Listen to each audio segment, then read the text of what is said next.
The rain had started without warning.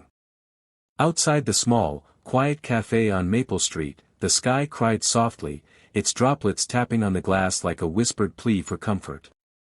Inside, the world was warm, soft jazz played from a speaker tucked above the counter, the scent of cinnamon rolls and brewed coffee filled the air, and people carried on with their little lives, nestled in booths or hunched over laptops. But in the far left corner, near the frosted window, sat a woman who was breaking. She had ordered nothing but tea, which had long gone cold. Her head was bowed, shoulders trembling under the weight of whatever pain she carried. Silent tears streamed down her cheeks as she stared at the untouched mug. Most people looked away, because pain, when it's raw and visible, makes people uncomfortable. But not Daniel. He saw her the moment he walked in, soaked from the rain, a 6-year-old girl holding his hand and humming to herself. Daniel was a single dad. Had been for 4 years since cancer took his wife, and since then, he'd learned how to read silence. He saw the way the woman wiped her eyes when she thought no one was watching, how she held herself like someone trying not to fall apart. They found a seat 2 booths away. Daniel ordered grilled cheese and milk for his daughter, Emma, and a coffee for himself. But he kept glancing at the woman. Something about her reminded him of those early days after his wife passed, the kind of sadness that didn't scream, just sank. Emma, with her big curious eyes, finally asked, "Daddy, why is that lady crying?" Daniel hesitated. Then he whispered, "I don't know, sweetheart. Maybe she just needs someone to talk to."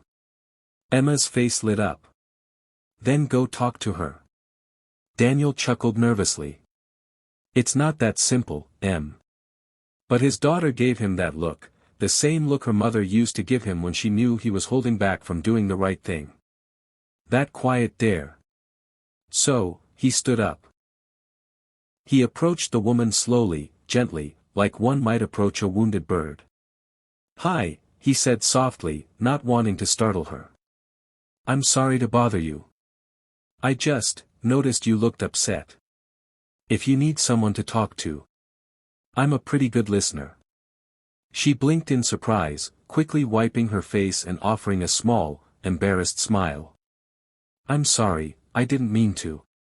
"No need to apologize," he said. "Mind if I sit?" She hesitated, then nodded. He sat across from her, offering a comforting smile. "I'm Daniel. And that little hummingbird over there is my daughter, Emma." The woman laughed softly, the first sound of warmth from her. "I'm Leah." There was a pause. Then, as if the rain outside had unlocked a dam within her, Leah began to talk. She told him about her day, how she had come for a job interview that morning, full of hope and nervous excitement. How she had worn her best dress, printed her resume twice, rehearsed her answers in the mirror. And how, 30 minutes in, they told her the position had been filled yesterday. No apology, no explanation, she said, bitterness laced in her voice. They just forgot to take down the posting. Daniel shook his head. "I'm sorry. That's awful." "It's not just the job," Leah continued. "It's everything. I've been out of work for months. My savings are gone. My apartment lease is ending, and I can't afford a new one. My phone bill is past due, and my parents, they live 2 states away and think I've got it all figured out." Her voice cracked. "I'm just tired of pretending I'm okay." Daniel reached out and gently placed a hand on the table. "You don't have to pretend right now. Not with me." Leah looked at him, really looked, for the first time. His eyes were kind. Not pitying, not judging. Just kind. "Why are you doing this?" she whispered. "Because someone once did it for me," Daniel said.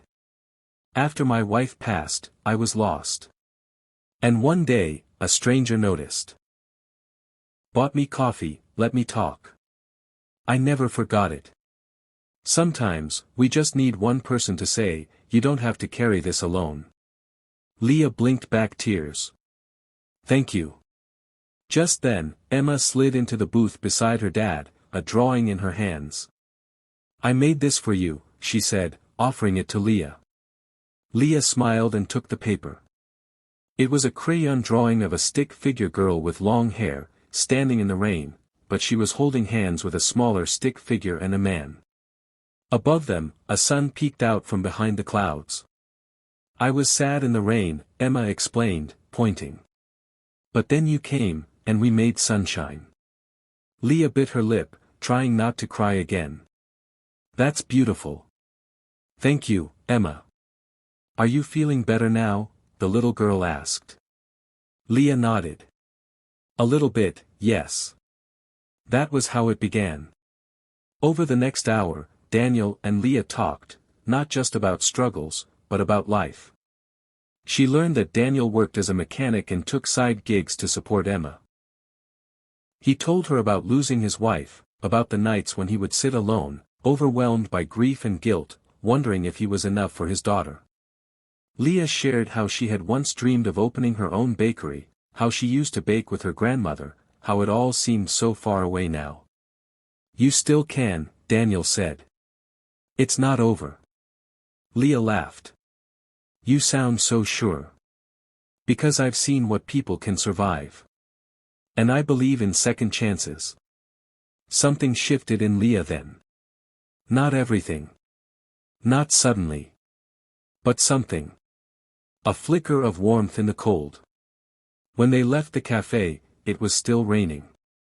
Daniel offered her a ride, and she accepted. He dropped her off outside a tiny motel where she had rented a room for the week. Before she got out, he handed her a card. "My sister runs a local church kitchen. They're hiring someone to help with baking and prep. It's not a lot, but it's a start. I told her about you." Leah stared at him in disbelief. "Why would you do that?" Daniel smiled. "Because I believe in you." A month later, the cafe looked different. Leah now wore a bright red apron and worked behind the counter part-time, baking muffins and cinnamon rolls that reminded people of home. She had taken the church job, moved into a shared apartment through a local support group, and was slowly putting the pieces back together. Daniel and Emma became regulars. One morning, Emma tugged on Leah's sleeve and said, "You look happier now." "I am," Leah said, kneeling to her height. "Thanks to you too." "You made the sunshine come back," Emma whispered.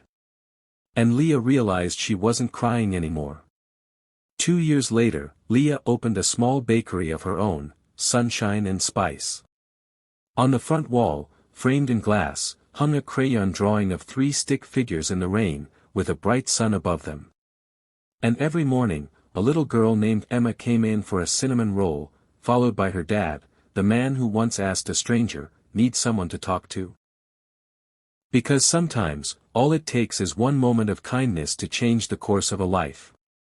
And sometimes, the most broken people are the ones who carry the brightest light, once someone helps them find it again.